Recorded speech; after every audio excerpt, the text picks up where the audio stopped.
Welcome to The Explainer. Today, we're diving headfirst into a centuries-long scientific detective story. It's a fascinating journey where the clues were massive, literally visible to the naked eye, but the suspects, the actual fundamental building blocks of matter, they were entirely invisible. We're going to look at how a seemingly simple question about a snowflake eventually gave birth to the entire field of structural physics. Just think about the sheer scale of this mystery for a second. The separations between atoms are measured in angstroms, which are tenths of a billionth of a meter. To put that crazy number into perspective, a single strand of your hair is about 1,000,000 angstroms wide. Early physicists and naturalists had absolutely zero technology capable of seeing at that scale. They had to figure out the microscopic building blocks of matter using nothing but visible macroscopic clues, things they could literally hold in their hands. They had to learn how to deduce the unseen. So kicking off Section 1, the six-cornered snowflake. Our mystery actually begins way back in the year 1611 with the brilliant Johannes Kepler. He was pondering a simple New Year's gift, a snowflake that arrived unasked, had practically no weight, and vanished in his hand almost instantly. Yet it left behind this really profound geometric question.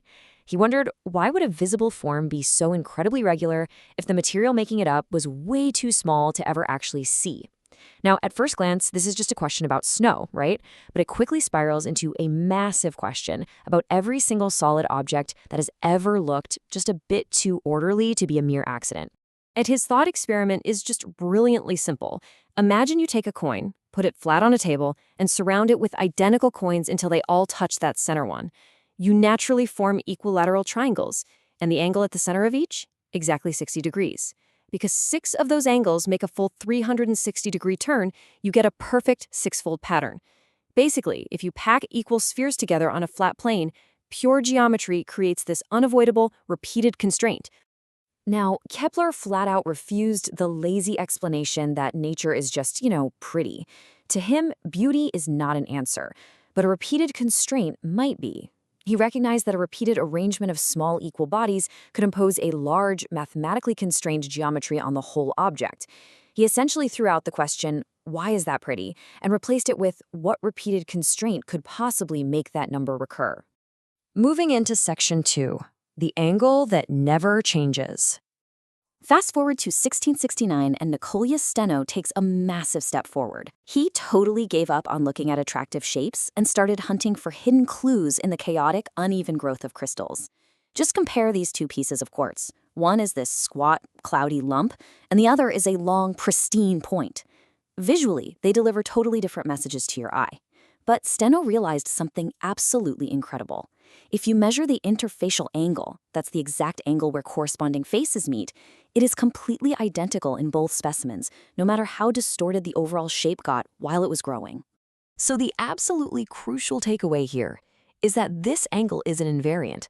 In physics, an invariant is basically a rule about what remains unchanged, even as the outward form of something grows or breaks or distorts. The overall shape of the crystal? Well, that might just be an accident based on how much room it had to grow in the earth. But that fateful, unchanging angle tells us that while growth has freedom in some directions, it follows strict, unbreakable rules in others. Think of it kind of like trimming a folded piece of cardboard with scissors. You can cut one side short, leave the other side long, or just hack away at the edges. The visible object changes over and over again, but as long as you don't physically flatten the fold, the angle at which those two planes meet stays exactly the same. The overall size belongs to the visible faces, but the angle? That belongs to a deeply hidden orientation. It's almost like lifting the corners of a bunch of scattered rugs in a house, only to find they all perfectly align to the exact same hidden floor grid. Which brings us to Section 3, a tool for truth. To really solve this mystery, our scientific detectives needed a brand new magnifying glass. Mapping out this timeline of truth, we see it took nearly 2 centuries for the promise of matter to fully unfold. From Kepler's musings on snowflakes in 1611 to Steno's invariants in 1669, it wasn't actually until 1783 that a portable, standardized measurement tool finally entered the picture, which completely changed the social life of this scientific fact. And that game changer was the contact goniometer, invented by Arnold Caranjo and Jean-Baptiste Ramé de Lille.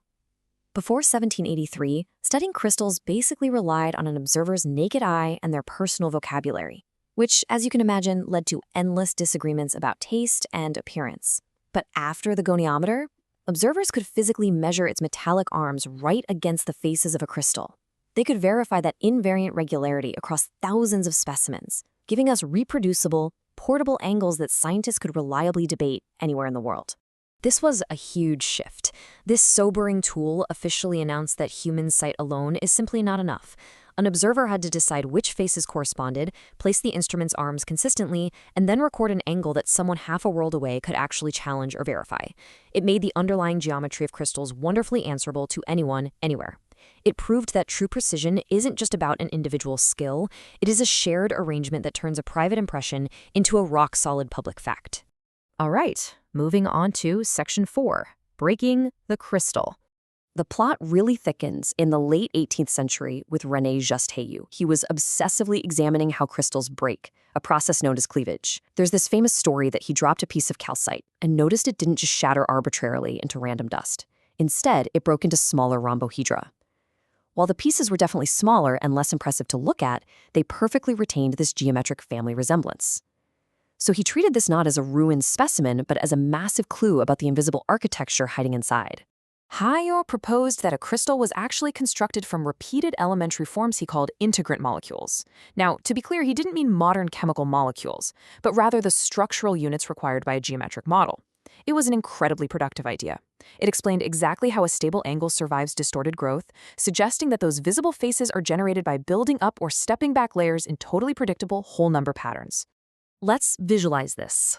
Picture a stack of identical playing cards. If you remove exactly one card from each row as you go up, a specific, consistent, sloping face appears. Remove 2 cards from each row, and a completely different but still consistent face appears. By just changing the whole number steps removed per row, you generate this vast outward variety from a very small, discrete vocabulary of repeating units. You aren't allowing arbitrary, random slopes, you're building them from discrete steps. And this provided a perfectly logical mechanism for why only certain angles ever appear in nature. Finally, we arrive at Section 5, Seeing Without Seeing. We've reached a pretty profound conclusion here. These early detectives lived in what you could call an honest imbalance.